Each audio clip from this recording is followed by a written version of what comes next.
This week I have enjoyed bringing you this message. It's centered around the word early. And it comes from the Psalms that just simply talks about that God says, I love them who love me, and those who seek me early shall find me. That's Proverbs chapter 8, verse 17.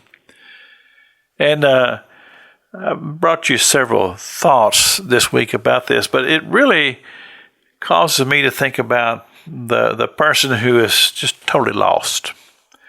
And I would just describe that as just a person who's very, very dark in their heart and spirit. They've just really had no thought about their spiritual self and just living in a world of spiritual darkness.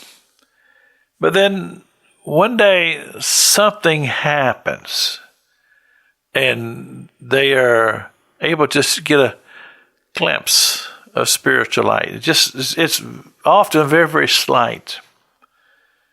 But once that happens, then the Holy Spirit begins to bring more light.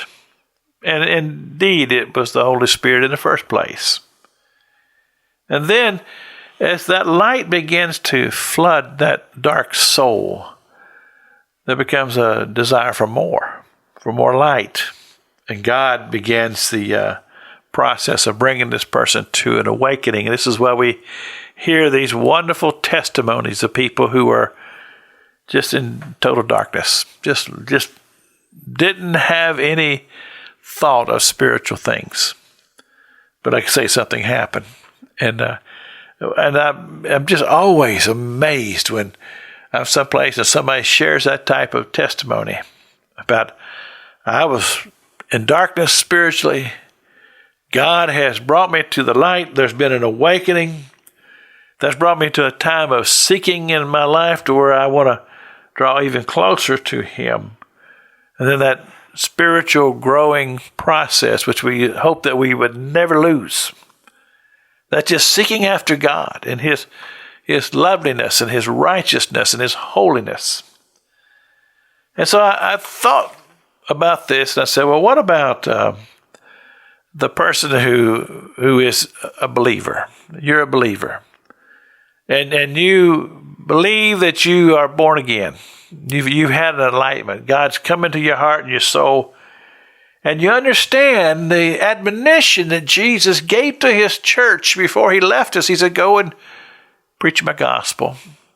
Take the word to the people. And so here we are diligently seeking to do what God has called us to do. But we oftentimes say, well, where exactly is my harvest field? Well, I would contend and just simply say it's all around you. Those chance encounters that you have with people that you may or may not ever see again. You say, well, Pastor King, what do I do in cases like that? And my response is very, very simple. Just sow some seed. And it's amazing how much that can make an impact, because when Jesus gave the parable about the sower, He said the seed goes out, and there are many, many things that happens to the seed, but many, many times it'll just hit that good ground and it'll grow. And then you may find yourself with a second encounter of that same person, and you just expand the light and just let God begin the work, because you see the seed sown is a very, very powerful thing. This is Pastor Jack King with the gospel on the radio broadcast.